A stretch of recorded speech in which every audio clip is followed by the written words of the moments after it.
So before we move to the panel discussion that we've been waiting, I would like to just briefly describe what this panel discussion about, and then I will hand over to Reverend Dr. Hunter Farrell, who's going to introduce each of the panelists, and then he will moderate our session together this evening. So as most of you in this room, you've heard or you've known that last March, the Interim Unified Agency of the Presbyterian Church, USA, announced the closing of its World Mission Program and an end to the sending of mission co-workers to global partners after nearly 2 centuries of work in more than 80 countries. Part of the rationale given for the significant structure shift was to decolonize our theology, missiology, and practice. Many U.S. mainline Protestants have become increasingly worried about the use of the words like mission and missionary, given the colonial connotations of the terms. Thus, a central question for American churches today is, what's next? If the heart of the church calling is to join God in God's mission in the world, what are the attitudes, postures, structures, models, and styles of leadership necessary for the churches to engage faithfully and effectively in that work in today's context? This panel will, as you can see, gather both mission leaders and also professors to discuss the implication of the end of the Presbyterian World Mission and other denominations' global mission programs for the ways congregations engage in the world. Now I will hand over to invite Reverend Dr. Hunter Farrell to take this time.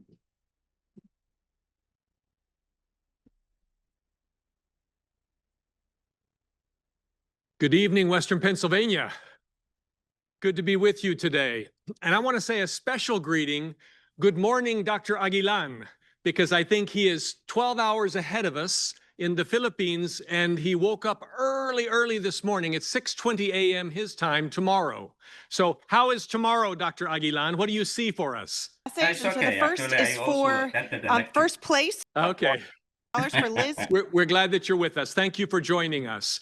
Just by way of introduction, Dr. Victor Aguilan is a professor of church history and ethics at the Silliman University in the School of Theology at Dumaguete in the Philippines. That institution is a product of Presbyterian missionary work and has more than celebrated its centennial, and each year celebrates the fact that it has grown in mission, not only in Philippines, but throughout the Asian context. We're grateful for you being with us, Dr. Aguilan. I also want to invite and welcome the other members of our panel. Reverend Cheryl Barnes is the National Ecumenical Liaison Manager for the Interim Unified Agency of our Presbyterian Church USA. Reverend Cheryl, welcome. We're glad you're here. Thank you for coming. Reverend Ellen Sherby is the Global Ecumenical Liaison Manager for the Interim Unified Agency of the Presbyterian Church USA. Welcome, Ellen. We're glad you're here.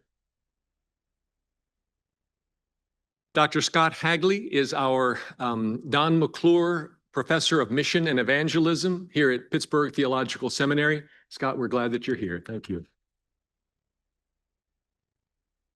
And I don't need to introduce, but will, Dr. Michael Parker, who is our McClure Lecture for 2025. And Michael and I were students at Fuller Seminary back in the 1980s. And he skunked me in Greek class, let me tell you. So just so you know that. But we're grateful for all of you coming, because whatever has happened in the past, the question that God is asking us today is, Do you perceive what I'm doing? I'm doing a new thing. Do you not perceive it? Are we able to discern in the confusion and the emotion of this time the new thing that God is doing in our midst? And so our focus is not going to be rehashing so much the past, though there's a lot of feelings in the room about that, but rather imagining with God's help what God is doing among us and will be doing into the future. What are the new structures that are needed, the new postures and practices, the ways of being in the world that we can engage in mission? Is mission an old hat word? Is it damaged goods? A lot of people under 40 will tell you, yes, they don't have the time of day for the word mission. Some of us over 40 hang our hats on that word. So what do we do with that? Is it just a change of vocabulary? Or does it point to something deeper and more significant in the ways that we engage in God's mission? What I'd like to do today is invite some responses from our panel. I've shared with them a question ahead of time so that they could think about it a bit, and each one will make a brief response to this question. If the heart of our Christian calling is to join God in God's mission in the world, what attitudes and postures, structures, and kinds of leadership are necessary for our churches to engage faithfully and effectively in God's mission in this post-colonial world that we live in? That's the question, and I'd like to start with you, if I could, Mike, to begin us in thinking, please. Being a historian, I was trying to think of a historical analogy to the situation that we're in at the moment. And what came to mind was the Great Fire of London in 1666. London was one of the great cities of the world, but it was a medieval city, and it was built mostly of wood. And once that fire started, they could not put it out, and it destroyed nearly the entire city. But when the smoke cleared, the fires went down, and they looked at all the devastation. I'm sure they mourned for their city, but then they immediately thought, how can we rebuild? And that's more or less the situation that we're in now. And what they thought was, let's look at the things that we did wrong and the things that we did right, and make some course corrections and do some things differently. So they brought in some city planners. The streets had been a rabbit warren of tiny alleys, and they widened the streets. They created boulevards. They made city codes where you couldn't build with wood anymore. You had to build with non-flammable things like brick. All the churches were burned down, including the great St. Paul's Cathedral, all in wood, but burned to the ground. Christopher Wren was brought in, one of the great architects of the time, and rebuilt St. Paul's Cathedral, which still stands in London as one of the great landmarks of the city.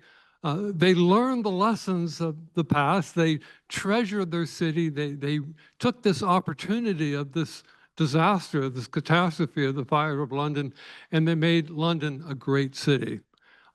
So this was a catastrophe, but it was not an unmitigated catastrophe. It was not only a catastrophe, it was an opportunity to learn from the past and to rebuild something better for the future.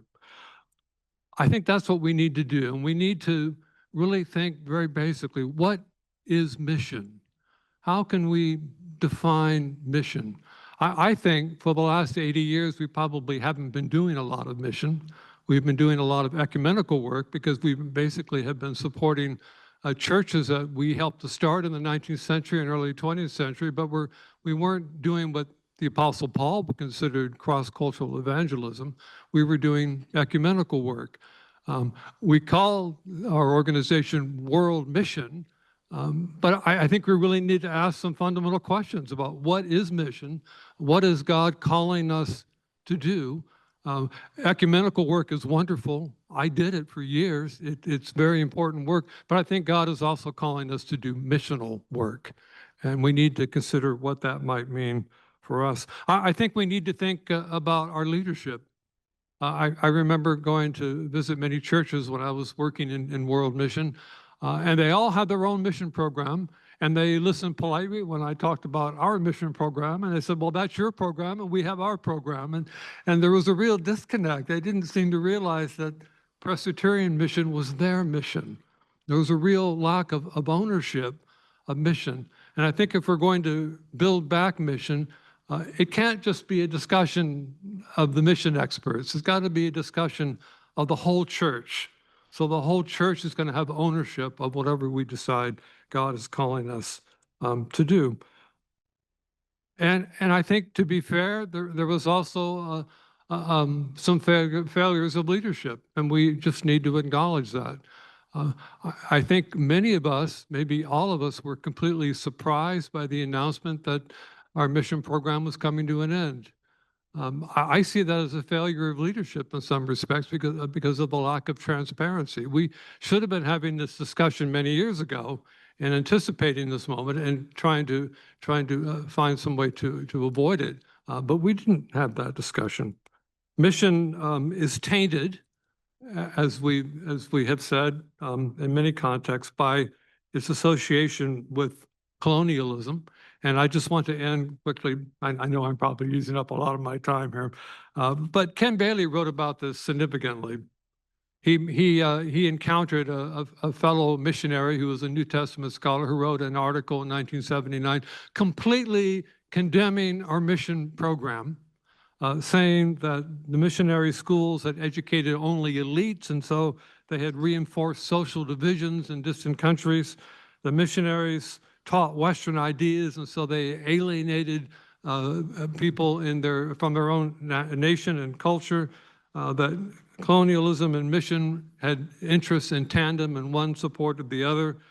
And since the Bible has a preference for the poor, modern mission should be oriented to engage primarily, if not exclusively, in social work, not in evangelism. And Bailey, point by point, demolished each one of those arguments. I don't know that I have time to go through that. I would love to. But that's a debate or a discussion, let's say a discussion, that we need to have. Yes, there were colonial aspects to mission, but this is not a new subject. We've been arguing about it for at least 75 years. And I think Professor Bailey has some very salient ideas and criticisms and responses to that criticism that can continue to benefit us now. Now I've turned on my microphone, Dr. Aguilan, and we'd like to hear from you if you would. Thanks so much. Yes. Yeah. Okay. I've unmuted myself. Yeah. I hope I'm coming clear. Yes. Am I coming clear? Can you hear me? Okay. Yeah. When I was invited, I was challenged to prepare something coming from a former colony. The United Church of Christ is a Presbyterian product. The school where I'm teaching is a result of a colonial project, a missionary project. But it's not just Presbyterian, it's also a result of an ecumenical, a partnership with the Congregational Mission Board. So it's a result of two denominations, the Presbyterian and, of course, the Congregational. So regarding the question is that I think the attitude and posture that we have to take, all of us have to take, was to address this question of, but first is we need to acknowledge and become aware and really discuss it. And you have been discussing it. We also have been discussing it. That American mission work in the Philippines has been identified with the Imperial Project, the colonizing, civilizing and colonizing project. So I think that has already been mentioned at the introduction. So what attitude should we take? I think it should be a posture of humility and repentance. And I would also maybe add a description, a prophetic repentance, meaning name it, identify it, the things that, yeah. But for us in the Philippines, we also have to acknowledge that we now have embraced Protestantism, we have embraced Christianity. Though we acknowledge it's a foreign religion, it was introduced by the colonizer, but we need to also somehow recognize that the church, we are also complicit. So it's not just the missionary, it's not just the sending church, but also us who embraced that religion. We take a prophetic repentance and humility.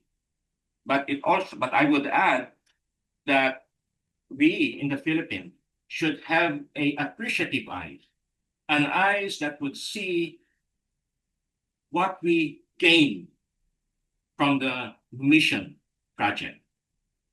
At least we need to have an appreciative eyes. But at the same time, we need to pair it with an hermeneutic of suspicion. So that's something that we need to have. And in the Philippine context, this hermeneutic of suspicion should be in the form of the struggle. Joining the struggle of the poor and the oppressed as a resistance towards a new form of colonialism and domination, and that is globalization and neo-colonialism. The powerful keep imposing their programs, their values on the powerless. I think we need to be conscious of that. So what should be the structure and agency of this new context? In the past, it's always sending. The missionaries from the West would be sending. And of course, when they're sending, they're controlling. That needs to end. The controlling part should end. And that's where a new kind of mission structure needs to be explored. But actually, Presbyterian is not new to that. When the United Church of Christ was formed in 1948, this was a challenge to the two mission board, the American Board of Mission and of course the Presbyterian. So it was a challenge from a church founded by the missionary. The next question is, when the UCCP was formed, the struggle now is to acquire that autonomy. Can the UCCP become autonomous from dependence on U.S. board to self-governance? That was an issue. And the Presbyterian and the other mission board were actually part of that discussion, that effort, that restructuring of the UCCP. And in 1951, shift from missionary to fraternal worker. We started using the word fraternal worker as part, just to avoid this sending image and controlling, meaning dominating the newly established church. So fraternal worker to emphasize partnership in mission, meaning there's equality, mutuality, and accountability.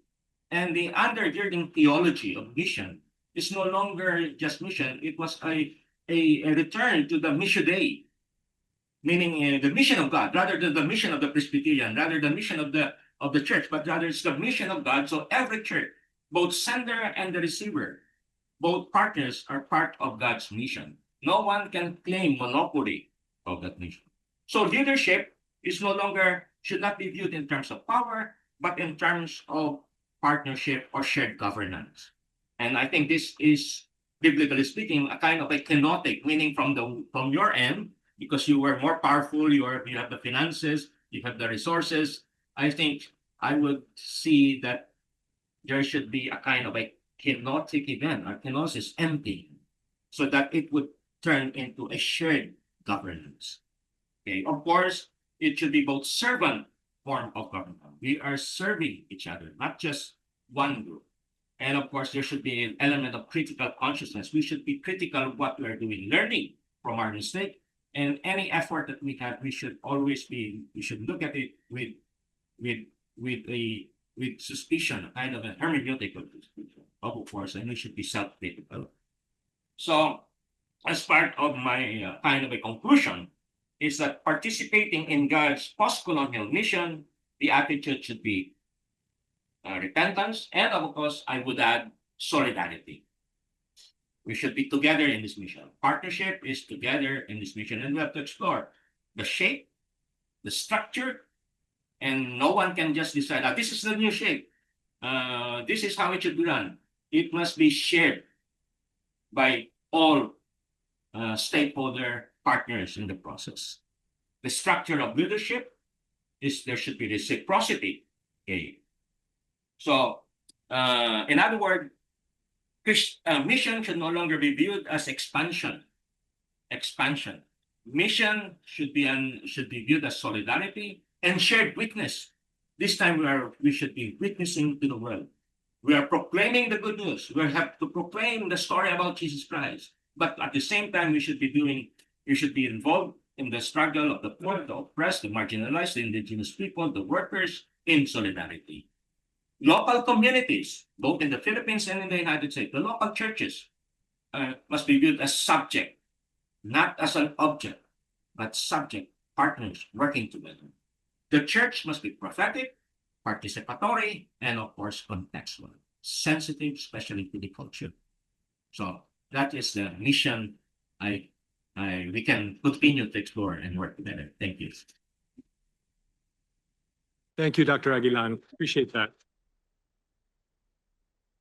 Holding together both an appreciative inquiry, but also a hermeneutic of suspicion to hold together those two sides of the colonial coin. Yeah, thank you for that. Beautiful. I'd like to turn to Reverend Cheryl and Reverend Ellen to respond. Please, welcome. Good evening, and thank you for inviting us. It's really an honor for us to be here. And I want to bring to us an image, just as we are at table this evening, an image that for me has been very important in thinking about mission. I think much along the same lines as Dr. Aguilan it's a round table of God's mission. And this is language that's in our Book of Order, and it's reflected also in the Presbyterians Do Mission in Partnership policy statement from the early 2000s. So it's not a new idea. And I know many theologians and missiologists have spoken about this, but it's an idea. Maybe it's a simile, maybe it's just something, a comparison, something we can liken mission to, that I think can help us go deeper in thinking about our approaches, our postures, leadership, and how we engage. So bear with me if you would just imagine this round table to which everyone's invited. And it's not just a round table where a meal has been served, but everyone is bringing food to that table. So I'm from Michigan. I grew up eating tuna noodle casserole. Maybe I would bring a big tuna noodle casserole to that table. Other people would have other foods. I was speaking with Reverend Cheryl this afternoon, and she was sharing with me some of the traditional foods in Malawi where she was serving as a mission coworker some years ago. So she was talking about the enzima and the endiwo. The endiwo being kind of a bread-like, but like, oh, the enzima is the enzima is like almost like a dough-like bread with which you use to pick up the endiwo, which might be vegetables or something else to eat it with, right? And then I started thinking about, my husband is from Honduras. We just went out to dinner the other night at our favorite restaurant. We had pupusas, we had baleadas, and they, a caldo de pollo or whatever. So this table is full of all this stuff, but we're all invited. So if I'm coming in with my tuna noodle casserole, because I really feel like I have a lot of casserole to give, and it's earnest, it's out of good intentions. I want to feed people. I feel blessed to be a blessing. And that's a mantra we say in my church that I go to on Sunday mornings at the end of every service. Our pastor calls out, we are blessed, and we respond to be a blessing. And that is true. But all of those people around God's table are blessed to be a blessing. So if I'm coming a little too heavy with my tuna noodle casserole, it might be hard for me to notice the enzima, the endiwo, the pupusas, or make space for it, because I have such a heart for giving that I really want to help. I have resources to give. I've got an enormous tuna noodle casserole. Yeah. So I think that this calls us to just think about, so how are we approaching mission? And it's a lifelong struggle. People think differently and approach, even our ideas about mission. And, even just, we were talking today, reflecting on utensils. From a US perspective, we might think utensils are necessary. It's what represents a civilized, and air quotes. That's not the way my husband grew up in his early childhood. That's clearly not how some folks in Malawi, when they're using this meal that I described with enzima and endiwo, they're using their hands with this dough-like substance to pick up the veggies. And so coming in to make space for other people and being very aware of what I'm bringing. At any given moment, I'm going to have different kinds of power, and also sometimes more vulnerability, depending, right? So I think that is something. And speaking with my husband about this event this last weekend, I was telling him about this question. And he is, like I said, from Honduras. He's brown. His first language is not English. He speaks English with an accent. And what he said to me was, more is required of those who have power. He said, men, more is required of men, he said. More is required of white people sometimes, because we will come in and not always notice, what we're coming to the table with. Not just the good stuff, not just the intention that's good, that can sometimes still do harm of crowding people out if I'm not aware. But other things that are really unconscious sometimes. So having that self-awareness, awareness of those around me and making space at the table, I think is a powerful image for us to grab onto and explore. And I think with that, I like to pass it to you, Reverend Cheryl. Thank you, Reverend Ellen. I know you all can see yourselves sitting at the table, and when we see a round table, we think that there's equality there or equity there, but sometimes it's not. And I'm going to say something that's a little bit controversial, and that is, for me, I don't believe we are in a post-colonial denomination. I sit at the intersectionality of race and gender and class, and I have sat at tables with the Taiwanese Presbyterian Council, with the African Presbyterian Leadership Association, with the Cuba Partner Network, and all of these tables, I find our siblings there do not feel that we are post-colonial. We still center the voices of white males in our denomination. We still push people to the margins. I sat at the table last week at the African Presbyterian Leadership Council, and there was a woman there who had earned her MDiv. She had earned her doctorate of ministry, and she could not pass our ordination exams because they did not fit with her culture. Some of these things we have to address within ourselves as a denomination, and it has to do with doing away with the ideology that just because we increase our interpersonal contact with people of different ethnic groups that it makes us post-colonial. It does not. There's a lot of work to be done, and we are now at the juncture that we can do that work and get it right this time.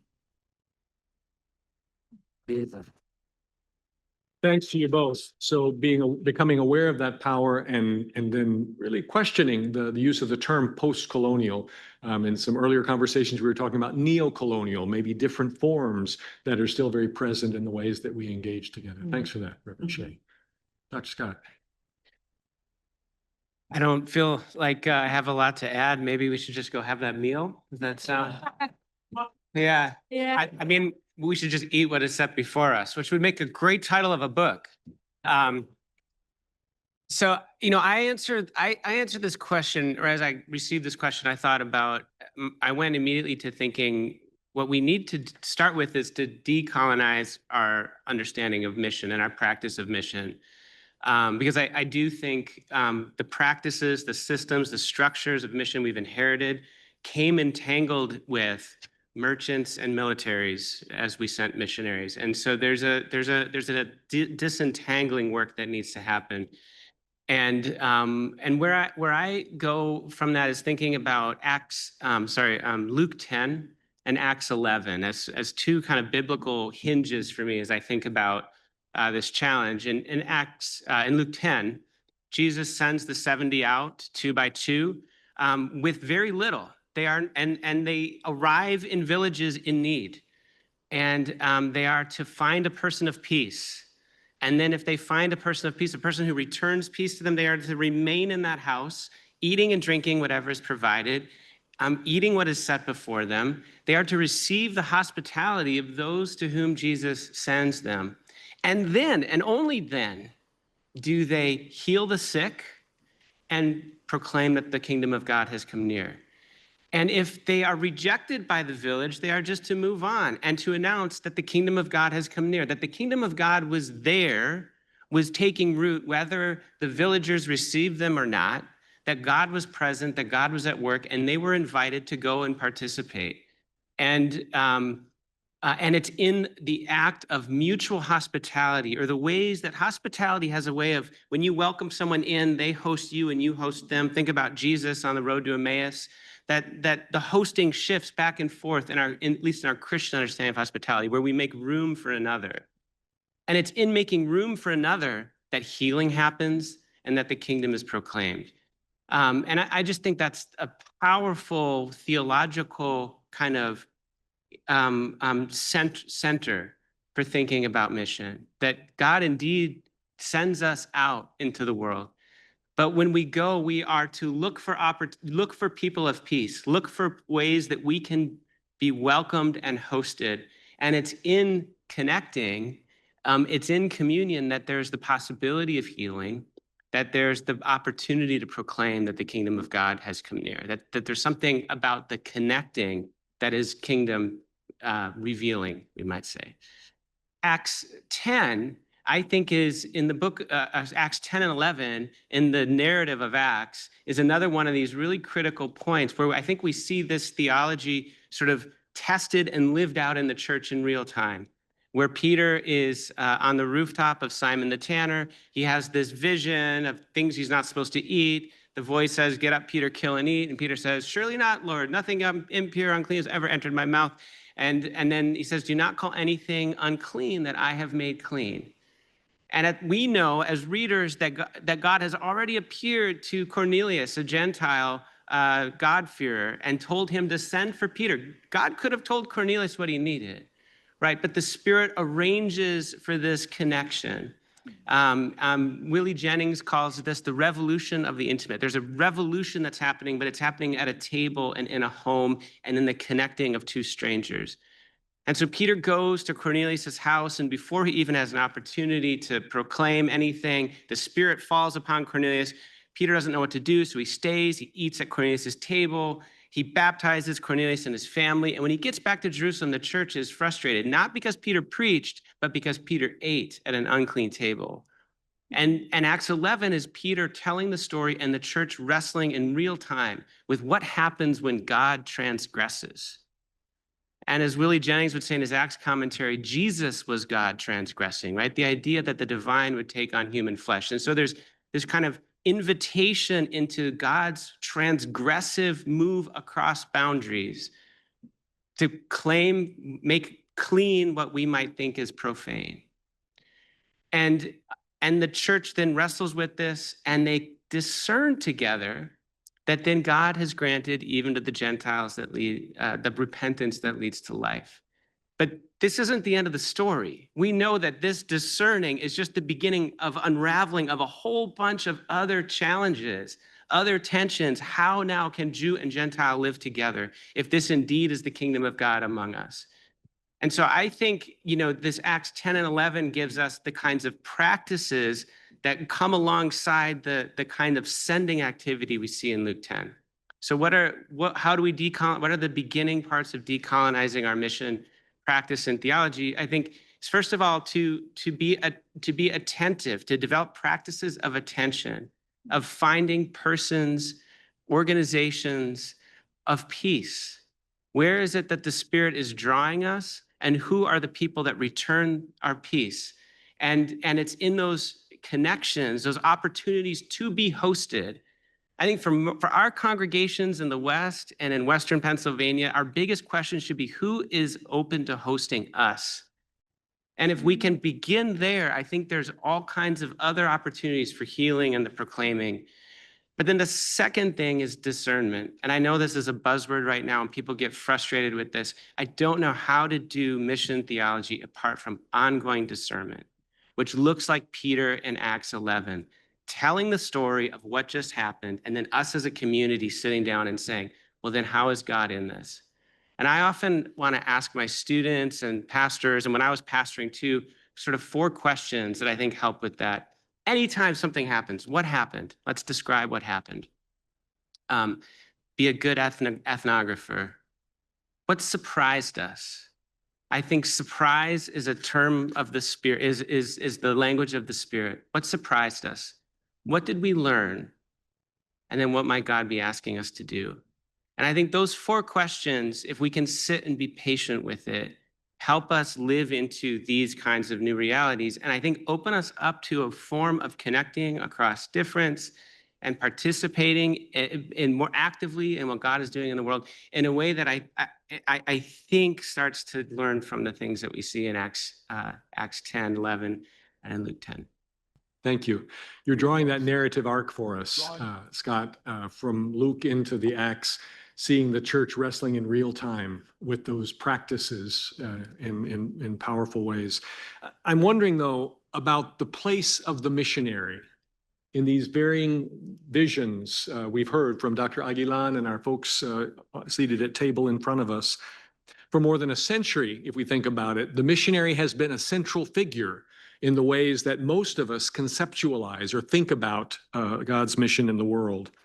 The missionary left home and family to travel to a distant place, embed themselves in a new culture, learn a new language, learning in specific ways and forms of service. So my question to you all, and I'd like to start with you, Dr. Aguilan, if I could, do you believe the missionary model has become obsolete in this neo-colonial, post-colonial, whatever world you would describe this that we're living in? Why or why not? How do you see that role of that missionary, the sent one? Is that passé? Is that obsolete language, Dr. Aguilan? I don't think the sending is always be there, but I think the context of partnership should always be part of that sending. You're not sending someone to dominate. It's not really sending to control, because that's the problem in the old model. When someone is sending, it implies someone is also going to control. I think that controlling part needs to be criticized, and eventually something new had to be structured. And that's the reason in 1951 we started, instead of calling them missionary, we prefer to call them as fraternal worker, to emphasize that partnership. But still, we know that they were sent. Culturally, they're different from, culturally, they're different. The color of the skin, they're different. The training that they received, they're different. So the fact that they're different already implies that they came from somewhere else. And that needs to be acknowledged. That needs to be recognized so that we can work together in partnership. So I don't think that the image of, the traditional image of being missionary is per se, but we need to redefine it. And I think you have done that. The Presbyterian Church in 1951 has done that by calling people that you send as fraternal worker, our partners, not missionary. But sorry, in applying for a visa, they have to apply as missionary. So again, that's the problem. There are certain legal requirements, so they have to apply certain requirement from the Bureau of Immigration and declare themselves their missionary. Even if they're teaching in the school, in the seminary, or in the hospital, if they're religious and by religious institution, they have to declare them as missionary. So, but I think the controlling part needs to be criticized. Beautiful.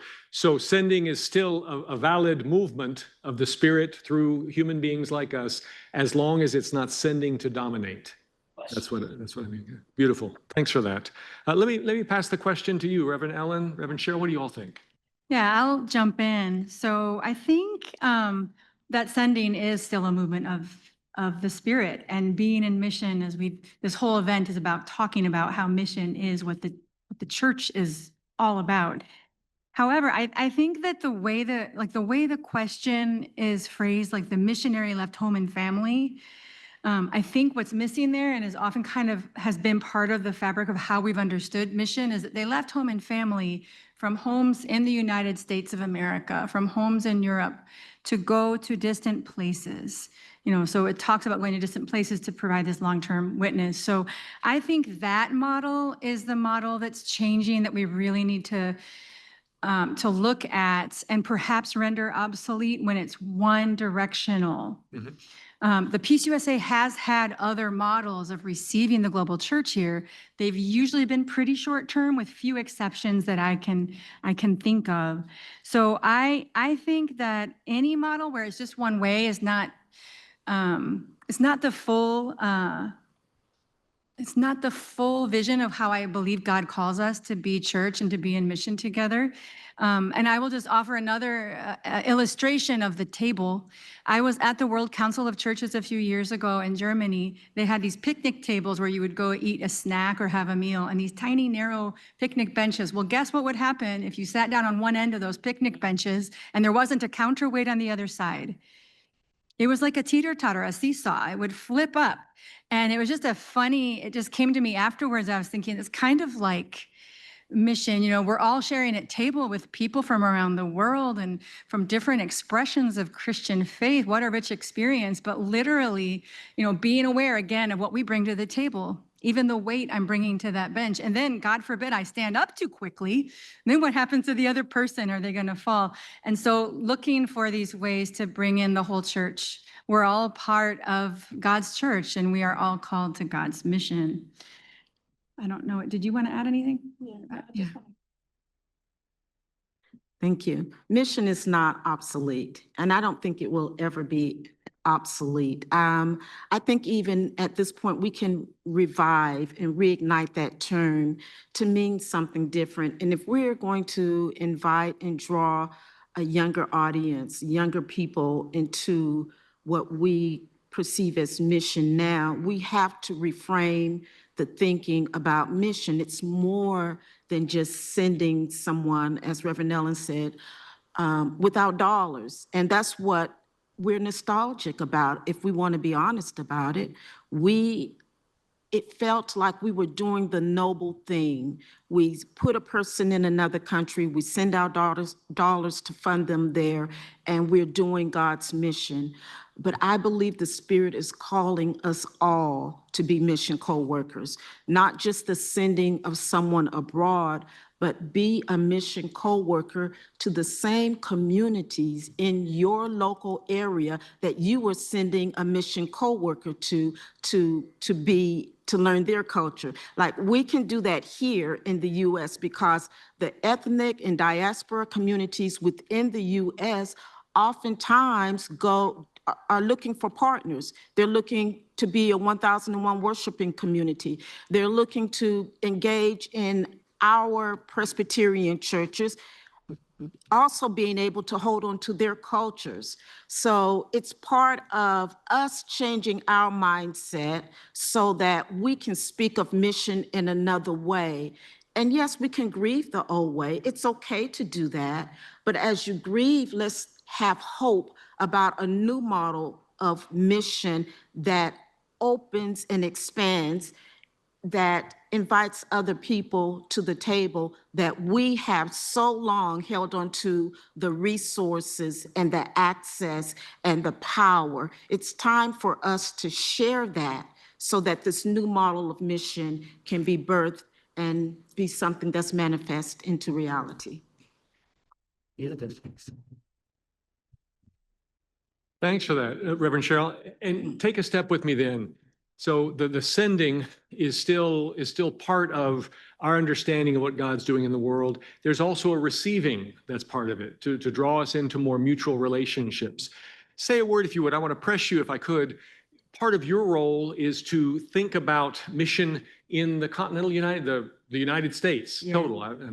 Yes, as the manager for the U.S. Global Ecumenical Liaisons, I manage a group of individuals who will be supporting another group called Intercultural Congregational Associates. That's a long word. We call them ICAs.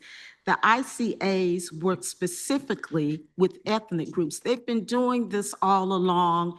It's something that most of us who have been engaged in international mission don't really focus on, because the ICAs work with mission here in the United States with diaspora communities, with the Latino, Hispanic communities, the Indigenous Native American, the African American, the African diaspora, the Korean, the Asian. They come together, or in the Middle Eastern, they work with those communities. They've been nourishing those communities, working with congregations, supporting them, getting funding, helping them to train and educate their pastors to be ordained. And we envision that the global ecumenical liaisons will help to expand that work nationwide, still being very much involved with mid-councils, congregations, and mission networks, which we have not done anything in this manner since we've started talking about mission. So this is really something new that is going to expand what people can do in the pews, but also will be managed kind of by the global ecumenical liaisons who will be connecting those networks of people with, like I said, advocacy groups, interreligious groups, mission networks, mid-councils, connecting them all so that there's shared practices, because some congregations are doing a really good job of being in mission in their communities. Some congregations are doing a so-so job, and some congregations think they're doing mission because they invited a Sudanese church into their basement to have church, and they say that that's mission. No, that's not mission. That's still a patriarchal form of mission. We're talking about the building of relationships, of inviting people to the same tables, having access to the same power that we have as Presbyterians. Crossing lines of human difference, invited to the same table. Beautiful. Thank you. Thank you for that.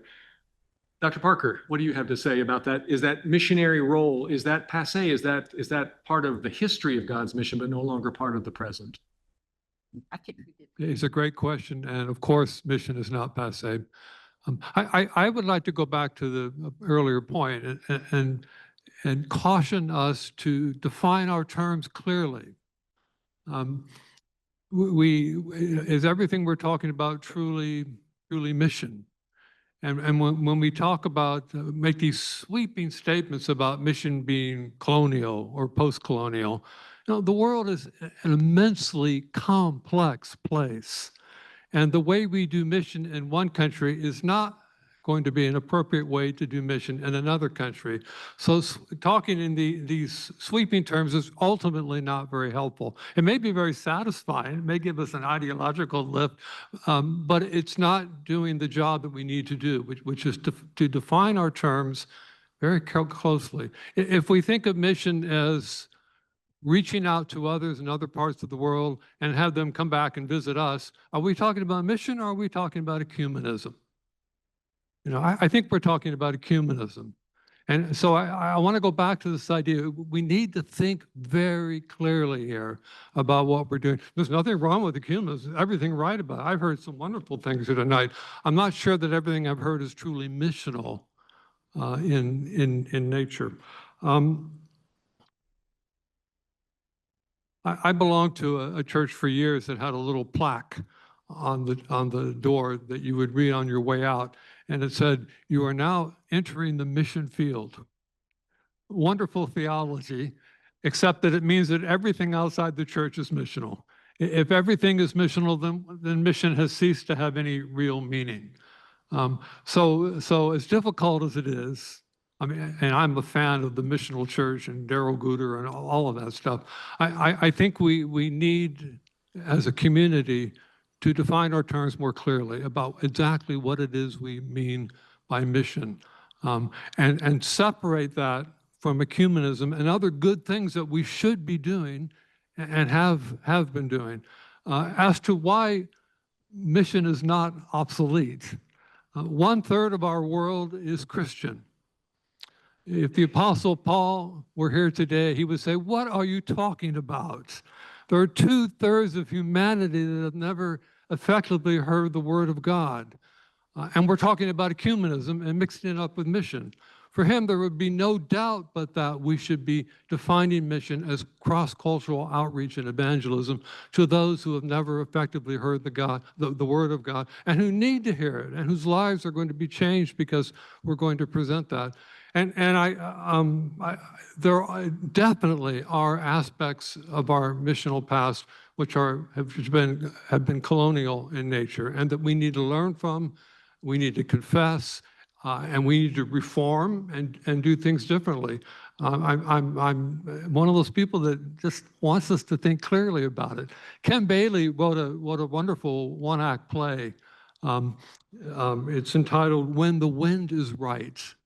And it's a play about the Apostle Paul, who has just heard the Macedonian call, come over and help us. And he's sitting with Silas and with Luke. And they're talking about whether or not it's appropriate for them to do cross-cultural mission. After all, Paul is a Roman citizen. Who is he to go to a Greek land? Luke is a Greek, and he carries an awful lot of cultural baggage. Is he really the one to be doing mission? And Silas is a Hebrew. He's got a lot of cultural baggage too. If we really look at it carefully, we're going to see that we all have cultural baggage. And if Paul had listened to those naysayers of the time, basically Bailey was repeating the arguments that we're hearing today, we would never have had a mission at all. The Apostle Paul would never have gone out in mission. The point that Bailey was trying to make is that we don't have a Roman gospel or a Greek gospel or even a Hebrew gospel. We have a word from Jesus Christ, the Son of God, who has commanded us to take that word to the rest of the world. So, of course, mission is not obsolete. We just have to figure out how to do it better. Thanks for that, Mike. And let me press you a bit. So of the many ecumenical activities that have been named, name one that you would not consider mission. So for the purposes of clarity as you're advocating. I think we have defined mission so broadly that it includes evangelism, and it includes ecumenism. It includes anything that we do outside the church. And I think if we're going to have a meaningful discussion, our first step is to define exactly what it is that we mean by mission, and not say we need to do this in exclusion of these other good things. But we need to define exactly what it is that God is calling us to do. And that is about discernment. Ultimately, that's about discernment. And it's not going to be done in a day or in a year. It's going to take us a long time. We've dug this hole for ourselves, and we've got to figure out how to get out of it. It's not going to happen quickly. I was listening to David Brooks recently, who's a conservative columnist for the New York Times and PBS and occasionally the Atlantic. He has a Jewish background and has recently become a Christian. He's a conservative. He's not a Democrat.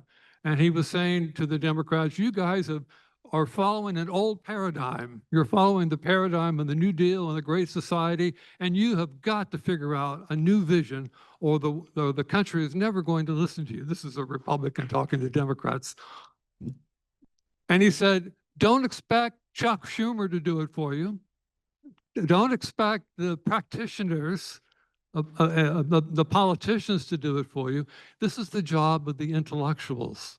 This is the job of the people who don't have to look forward to an election in 2 years or 4 years or 6 years, but can sit back and look at the whole picture. And I think that's where we are with mission today.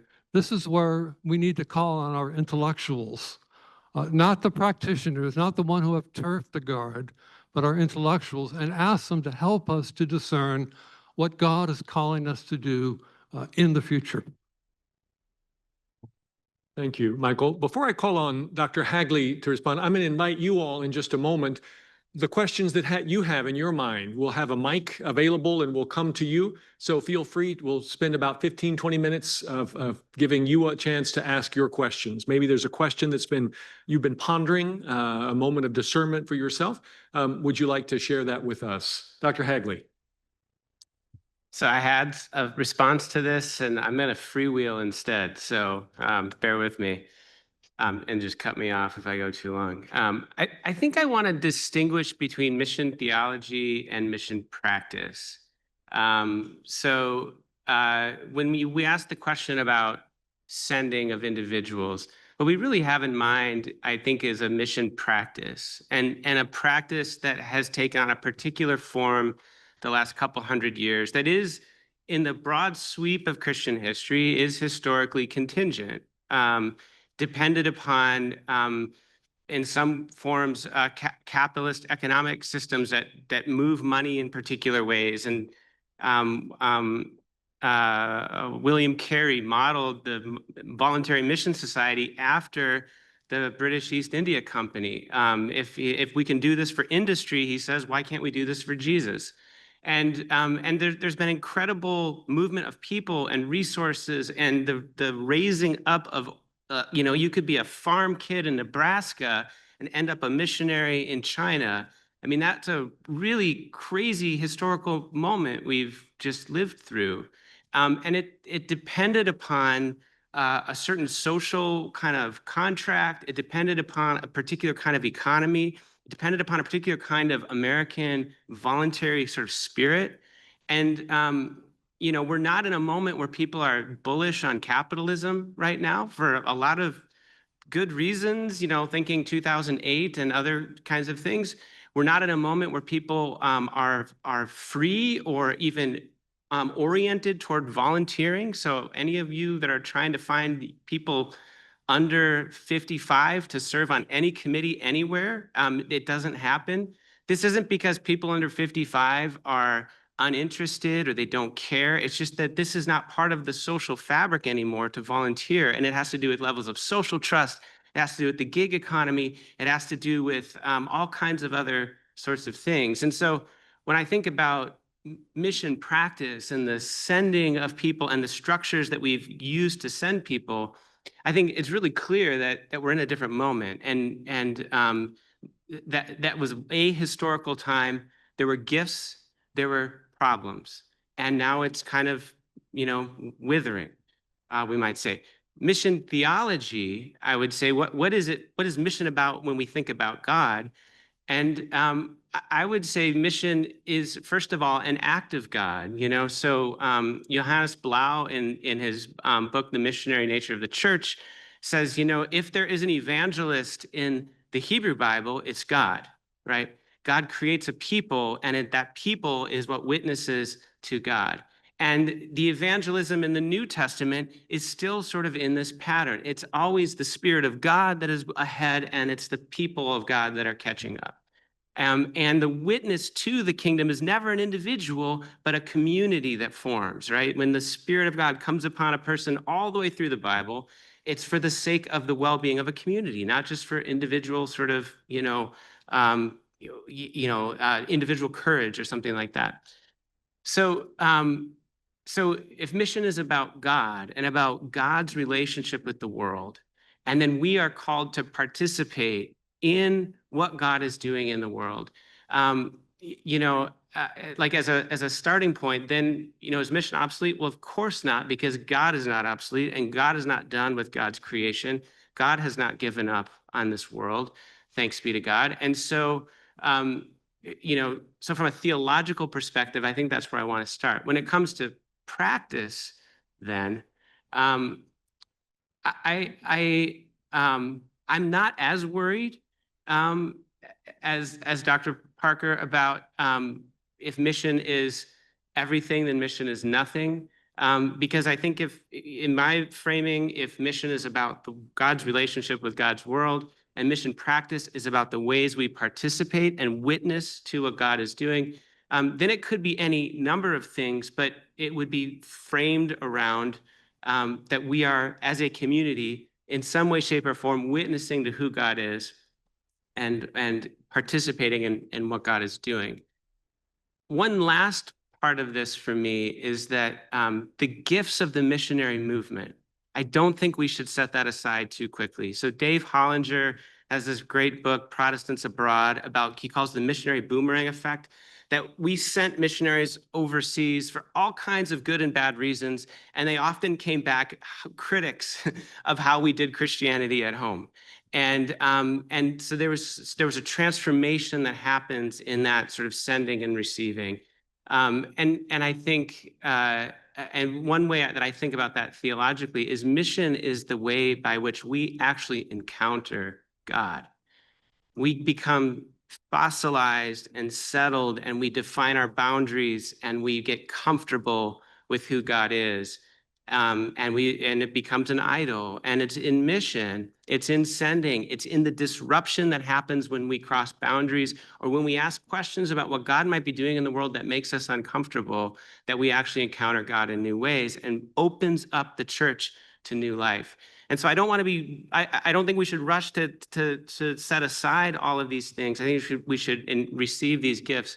but also recognize that any sending that we have is just going to have a different, I think, it's going to be structured differently because all of the historically contingent things that created the model we have really changed dramatically in the last several decades. Thanks for that, Dr. Hagley. What questions does this raise in your mind? Eric, would you be willing to help us with the mic? And will that be possible? Can you all relay? The other Eric is going to help that Eric, side of thank the you. room. Great. And Jessica is going to help this side of the room, and I will handle online. What questions does this raise in your mind as you think about the significant shifts in mission that not only the Presbyterians are seeing, but Christians across this country and around the world? These are significant shifts. What questions come to your mind?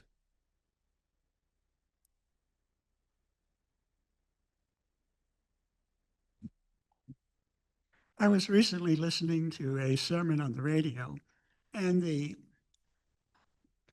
person was using a text from Deuteronomy 29:29, which said that God had not told us everything, but he had told us this so we could obey his law. The question is, are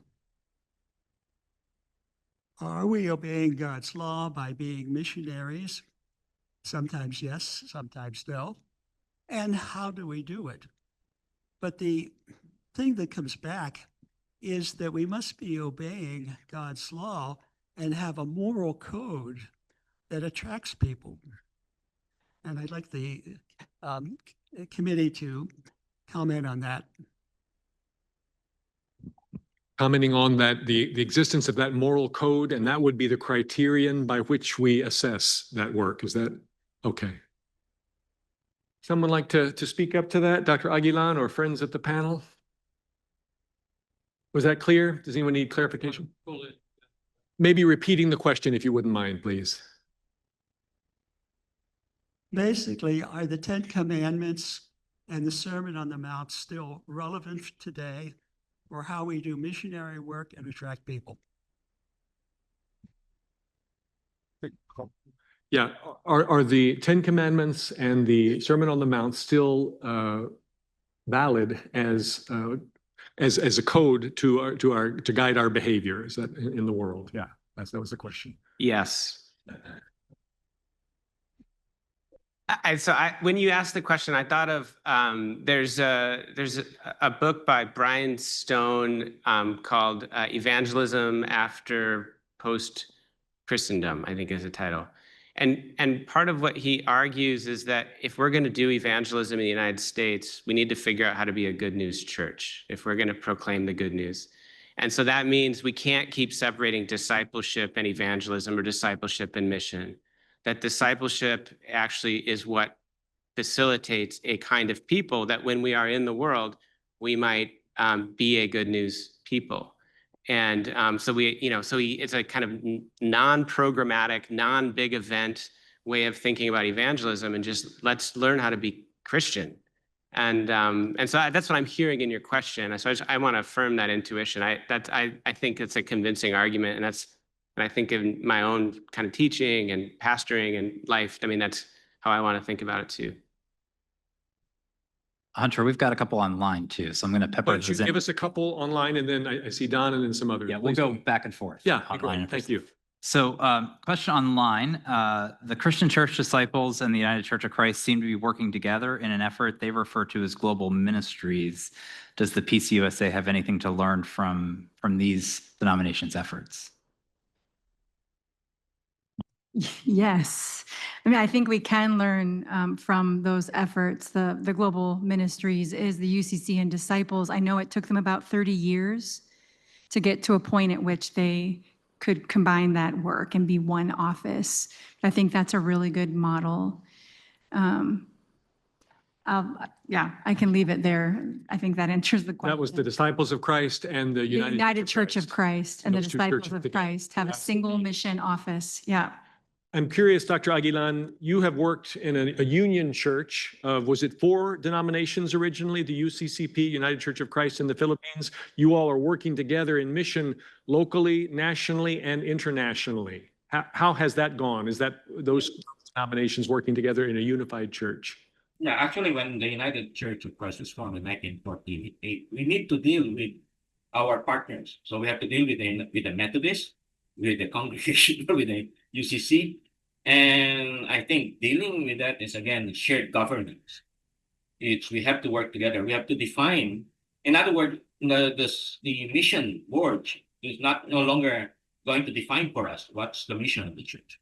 We have to work together and define together what's the mission of the church. And I think this was part of the challenge when the American missionary came to the Philippines, the scandal of division. The American missionary when they came to the Philippines, realized that many Filipinos were already Catholic. And they're going to present a divided church, a divided Protestant. So there's an effort for a kind of a union, or a kind of a quest for Christian unity. And I think they came together for mission. They realized working together for mission. And we have been working with the different mission board, but we define it together. Beautiful. Thank you for that. Can I just piggyback on that? Because my answer was so short. Can you give me just another minute or Yeah, two? go ahead. Sure. Then- Yeah, I just Yeah. wanted to build on that question and listening to Dr. Aguilan's response. Something that's got my wheels turning a lot, and that maybe some of you are familiar with too. There are plenty of like councils of churches in the world that are based kind of regionally, or maybe a couple of regions here and there.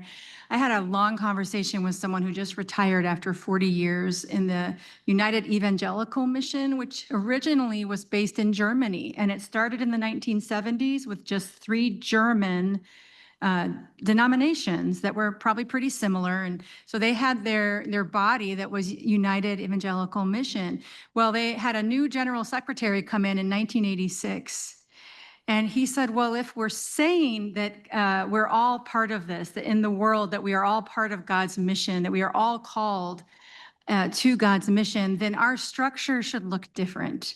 And from that point forward, they started trying to transform the way they were working. At that time, they had partner churches in Africa and in Asia, but they changed the way they thought about those relationships. And those churches were then called members. And it has taken a long time, and they're still struggling. But this woman told me, her name's Claudia. She said the first 10 years, it was more on paper that it looked like they were all together, but the Germans still had the purse strings. So kind of to Dr. Aguilan's point, if some folks from different countries in Africa or Asia came to the table with an idea or a proposal, the Germans sometimes would say, well, you can bring that idea to our General Assembly, but we're not going to fund it, or we're going to pull funding from this. So they were using money to not let that relationship be fully, fruitful. And there's a lot more to say about that, but I think that is a model, obviously, the Presbyterian Church USA can't fully follow, because our member churches and our General Assembly are here in the US, and we, that's who makes up our General Assembly, our Presbyterian Church USA congregations. But what can we draw from those models is a question I have. I was also reviewing reminding myself a couple years ago at our General Assembly of the PCUSA, we did actually talk about something called a Global Covenant Agreement with some partner churches around the world that have large numbers of congregations of their denomination here in the United States. And one is the acronym, it's a very long name in Indonesian that or a language for Indonesia. It's GMIM, GIMIM. Another is I think it's the Evangelical Church in Ghana. And so there have been these conversations where looking at how we can have shared ministry and collaboration. So not like global ministries exactly, but maybe that's something that with that global covenant agreement concept in place from our General Assembly as the PCUSA, we can expand on that, I think, and look at those relationships for shared mission and ministry. Beautiful. Thank you. Mike, did you have a word on that? I did, thank you.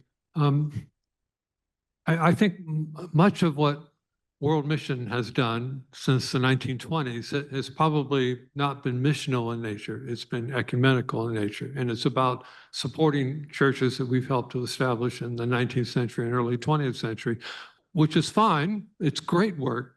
And I did it for many years, but it's not necessarily missional. when I was working in Egypt, and by the time I left, the church in Egypt was beginning to do mission in its region.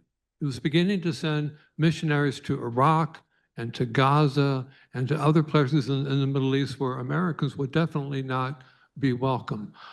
Here's a thought that we can do mission in tandem with fellow Reformed evangelical Christians in other countries, not to support that country, but to do missional work in other countries, so that our mission really then becomes a mission and not simply ecumenical support.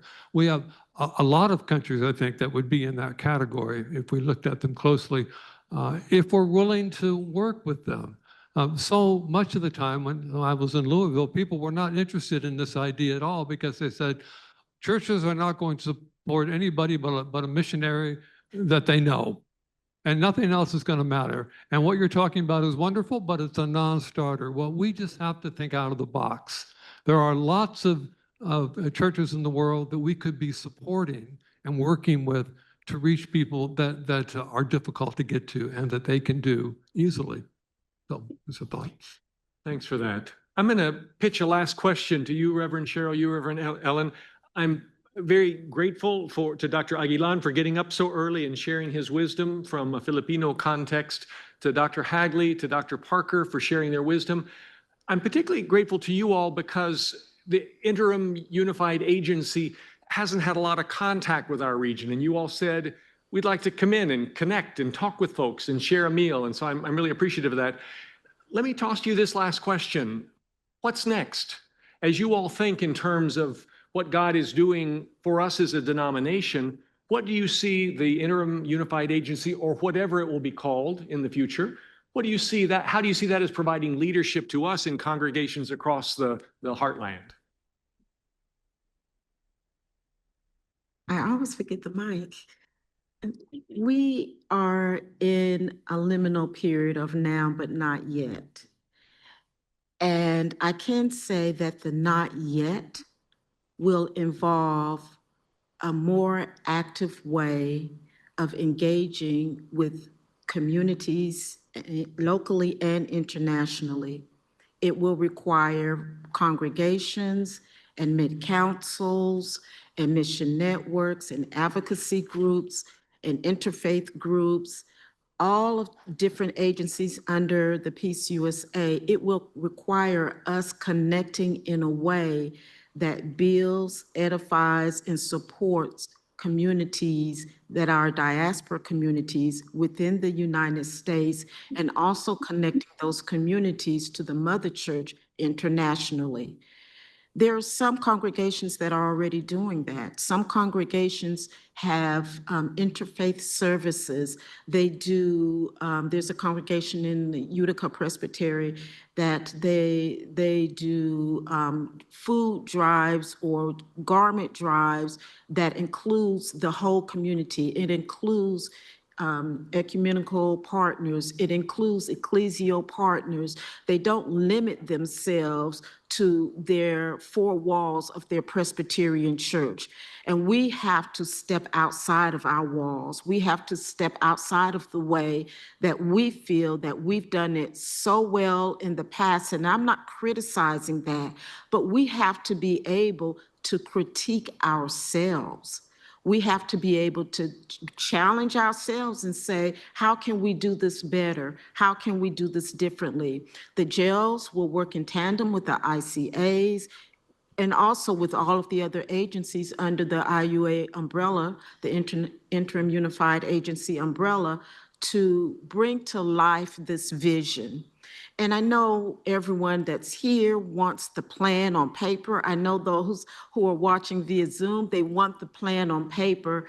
But the reality is the plan is not on paper yet. But we can aspire to something, build something together using these conversations. And Reverend Ellen and I have been speaking to quite a few mission networks, mission committees, congregations, whoever asks us to join them with Zoom, and we try to share as much as we can. So we are open to speak with you and to talk with you. And we've had some congregations that are willing to be pilot partners with us when we finally put this on paper and roll it out. Some congregations have agreed to be the pilot congregations to see how this will work in real life. And so we're really appreciative of that. People are hopeful, and we want you to be hopeful. I know that the time of sadness has to pass on its own, and I also know that grief is circular. So just because we move into something new and we pray that it's wonderful and that we see God moving, there's going to be a time where we're going to fall back into the sadness and nostalgia of the old way of doing mission. But we do have to move forward. The time is now. The social climate right now gives us a sense of urgency.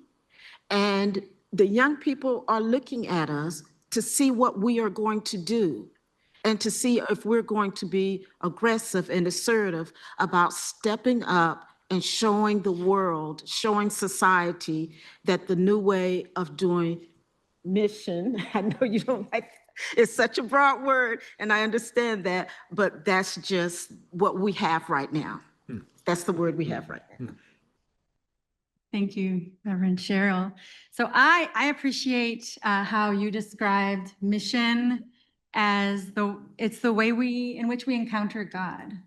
At least that's what I heard, and I found that really helpful. So let's come back to that table of God's mission and think about how we can be helpful to each other to be able to engage in God's mission. And how can the agency that Reverend Cheryl and I work with, what is the best role that we need to be? How can we help you all? How can we help the whole church be the whole church in God's one mission to which we are all invited?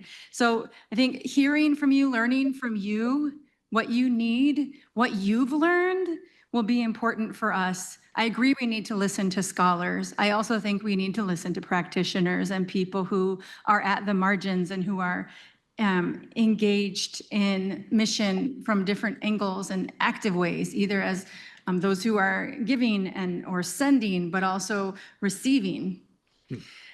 So let's think, what is that going to look like at that table of God's mission? What do you need us to be? I have thought for years the best role that almost any national staff person might be able to have in our denomination is that they have a bird's eye view to some degree or another.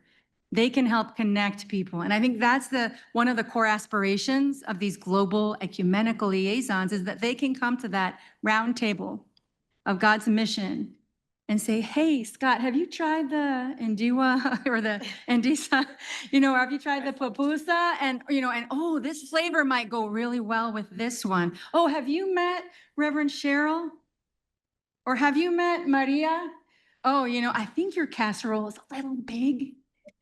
How about we put it over there? Just bring like half of it over here. What do you think about that? And then maybe that kind of facilitative leadership, I would hope, could inspire all of us to have those same kinds of roles. I think the best leader is one that can inspire leadership. So what would that look like? I'm imagining the global ecumenical liaisons having those kinds of roles of asking questions, of learning from you, of asking what you need, of engaging with you, and helping you also to be inspired. For example, storytellers, like Reverend Cheryl said. Many of you will say, well, I've done that. My church is in a deep relationship with someone locally or with this community. Okay, we need you to tell that story. Also, that's part of the agency of mission, is to also be good interpreters, to bring other people in and to see how God is at work. And yeah, as best practices. Mm-hmm. Yeah. So I'll get really excited. I'll stop there, but we want to be with you in this new venture. And I just want to finish with saying it hasn't been easy for us either. These weren't decisions made by us, and we are in the midst of them. We are both former mission coworkers, so we understand at a deep level the moment of change in which we find ourselves. And we can't be, and we don't need to be, the United Evangelical Mission, but my hope and my prayer is that the area that we're working in together with all of you, we can be better at being the whole church, helping the whole church be the whole church, if that makes sense. Mm. Thanks for that, Reverend Ellen, Reverend Cheryl. I'm hearing that our denomination is in a time of discernment, And as Dr. Hagley was saying, we're seeking people of peace, organizations of peace, social movements of peace that we can work together with around specific issues and concerns that are affecting God's people in different places. So I'm appreciating that image of that table that beckons us to come together and be in relationship. Thank you to the members of the panel. Would you give them a hand, please, for the wisdom that you bring and for the time that you've given us. Thank you for that.